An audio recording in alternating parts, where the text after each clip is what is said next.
This is a model rocket, and they usually get launched into the sky. But what if one fell over right before launch, accidentally landed into the chamber of a handheld rapid launch platform with 2 other rockets, and then was ignited? Well, today we're going to find out.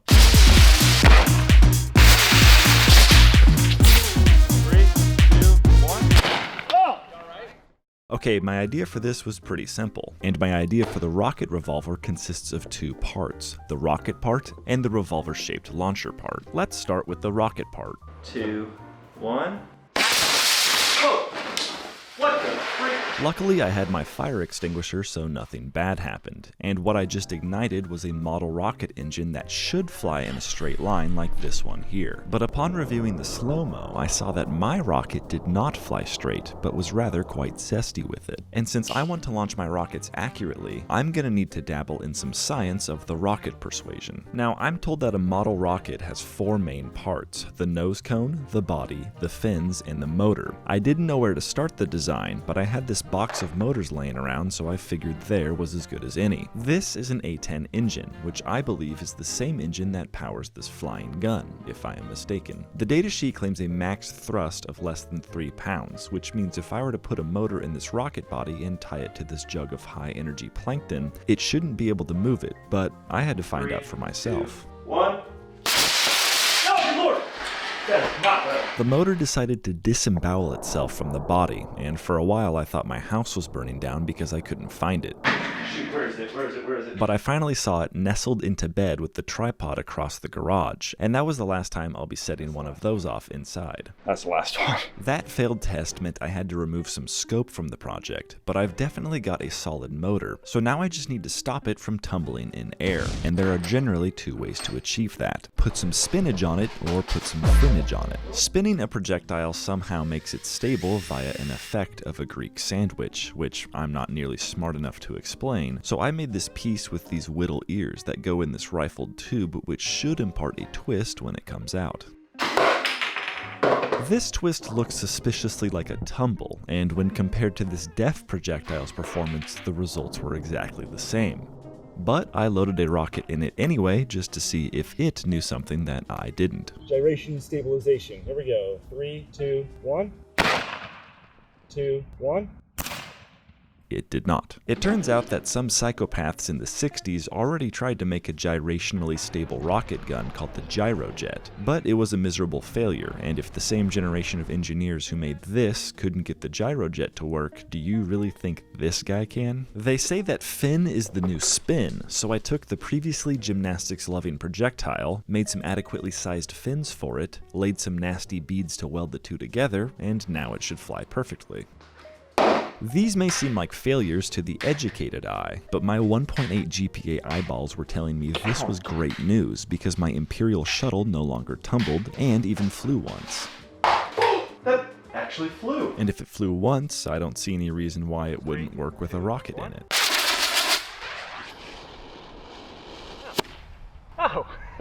Clearly just having big fins isn't enough, but don't tell this guy because that's kind of like his whole thing and he looks a little busy finding that out for himself right now. Now, the smaller fins on this beautifully illustrated rocket led me to believe that they weren't just there to generate lift like a traditional wing, but to also balance the rocket by shifting its center of gravity, which is just as important an aspect as on a throwing knife. And all this stuff we're learning is from The Book by Hungry Minds, which is today's sponsor. NASA themselves confirmed my theory about fins in the center of gravity thing, so shout out to them. But they accidentally called it center of pressure and said some nonsense about it being below the center of gravity. So if The Book was my theoretical rocket, I could find its center of gravity by balancing it on my finger and then just keep the center of pressure below that and it'd be stable in flight. If you fail, your dog will starve and your family's gonna run away and no one will ever love you and you'll never win the Piston Cup. The book is cool not only because it has trains in it, but my favorite part is that it's one giant quest that only 7 people have ever solved. And just knowing that this book is a quest instantly made me schizophrenic and I started seeing clues in everything. Why is that page number colored? What does the barrel child mean? Why can't I find Waldo? And how did my man fit a whole pair of scissors up there? Now to start the quest, the easy puzzles are marked by these butterflies, and the hard puzzles are marked by...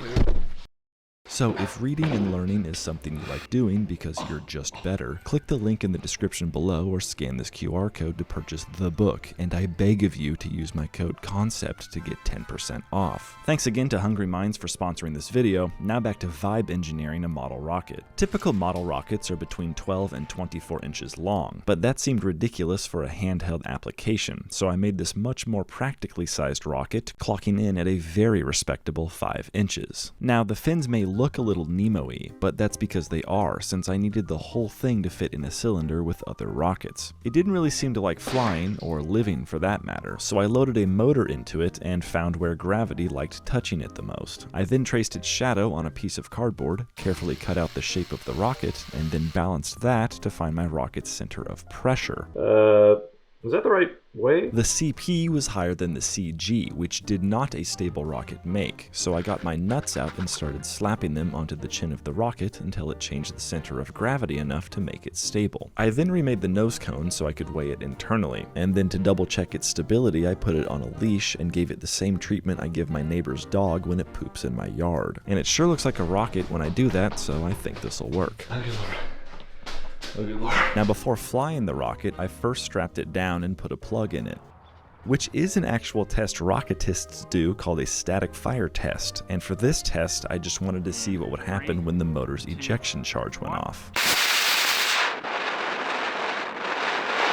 It appears I inadvertently made a rocket that fires its own rocket, so I'll be expecting a call from Locky M any day now. I then printed this test barrel, and like a great speedwagon once said, I believe it's time for me to fly my model rocket. One. What the heck? Where did it even go? Clearly the ground was a more desirable target for the rocket, but the slow-mo showed that it flew pretty darn straight, which is promising, so I propped up the end of the table and gave it another go. 3, 2, 1.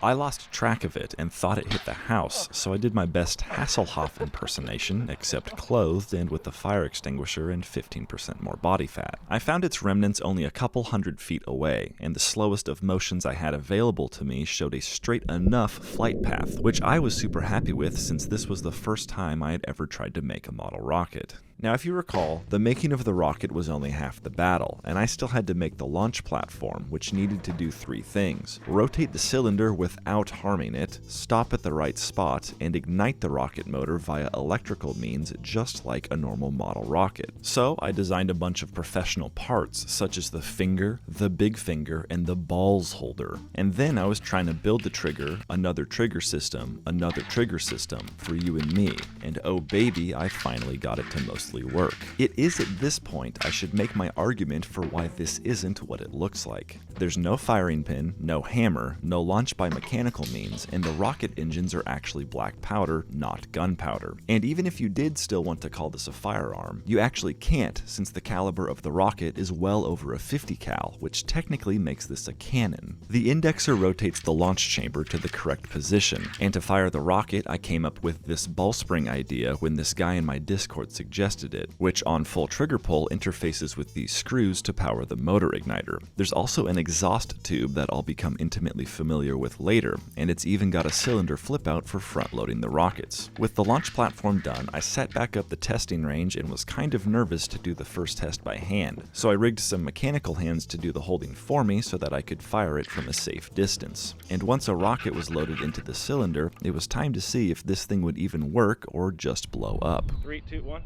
Oh! Whoa! I'd say that worked pretty well, but you'll notice that I touched the E spot instead of the trigger here because I couldn't get the cylinder to line up correctly otherwise. And after assessing the damage done to my target and verifying that nothing melted, I clothed it and got ready to fire it for real this time. 3, 2, 1. No, good lord! And remember how the rocket motors kind of eject themselves? Because I certainly forgot up until I felt the heat of that one go by. With that success, I loaded all 3 rockets in and gave it another go. Watch the ejection charge on that. The second one was apparently impotent, but the third one went after it took its sweet time. There we go. And I was starting to realize that hitting something may be harder than I actually thought. So I tried again. And then finally... Oh! Unfortunately, the rocket just gave it a little love tap, which is clearly seen in this replay here, and my launch tube kept getting out of whack, so I printed the thin finger, which should kick out during trigger pull and stop the cylinder from over-rotating, but there was only one way to find out. 3, 2, 1. It worked for exactly one shot, launch, and after a couple more misses, my electron dealer entirely stopped igniting the rockets, so I upgraded the battery and knew I'd eventually hit a target, unless a silly event like a rocket motor exploding in the chamber 3, occurred. 2, 1. Oh! You alright? 2, 1. Oh! Luckily, I take safety seriously here, and was wearing my safety glasses, which took most of the impact, and I still had my ruggedly looks even though my exhaust tube tried to Van Gogh me. So then I just held it off to the side, and clearly hitting the broadside of a barn would actually be quite the feat for this thing. And since I was running out of rocket motors, I decided to make a much more stable launch setup and yearned with all of my being to hit a can with the rocket. Oh, come on! But just as I had given up hope of seeing something 3, explode, 2, it happened. Yay! Yay! Check that out.